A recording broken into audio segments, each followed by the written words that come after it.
guys, tara samahan niyo ako ngayon magluto ng special beef bulalo. Yan ang ating bulalo guys. Oh. Ayan. Dalawa yan guys. Masarap yan. Oh. Ayan. Pang bulalo talaga siya. So ayan. Linisan natin yan guys. Natanggalan natin yung mga foam. Ayan, lagay natin ang ating sibuyas. Ang ating luya. Damihan natin ng luya guys. Masarap siya. Ayan na. Ating palambutin yan guys. Takpan lang natin yung ating pressure cooker. Guys, atin ang pakuluan. Palambutin natin sa pressure cooker ng mga 30 minutes. So, ayan na guys. Luto na siya. Ayan na. Luto na siya guys. Malambot na siya. Ayan natin ang ating mais.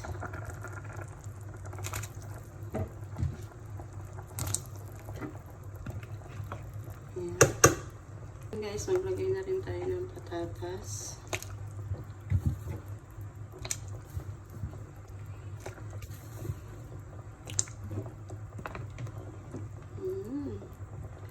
Sarap ng sabaw nito guys. Kompleto, may mais, may patatas, may cabbage.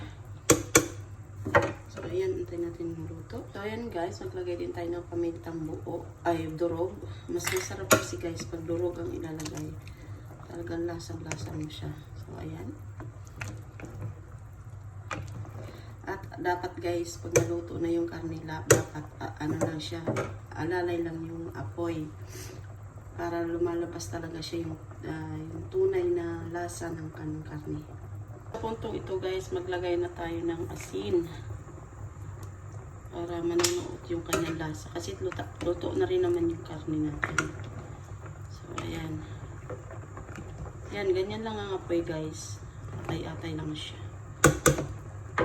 Para lumabas yung tunay na lasa ng karne guys. Yan guys, maglagay na tayo ng ating pampalasa. Yan.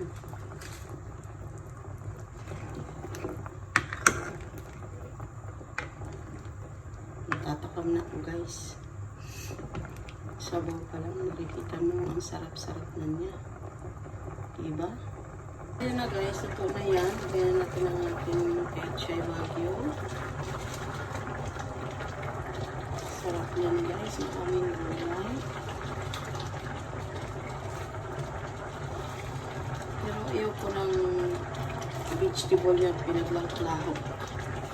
Gusto ko kung pechay bagyo, ayaw ko ng may cabbage. Kasi ang pechay bagyo is number 1 yan. Super sarap. So, yan. So, yun na guys. Maglagay na tayo ng sili. Kunti yan. Dagdagan pa natin. So, ayan.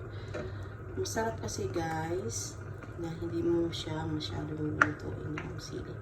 So, ayan na. Let's eat, guys. Wow. Oh. Ang damot ng karne niya, guys. At yung gulay, hindi siya masyadong lutong-luto. Let's go.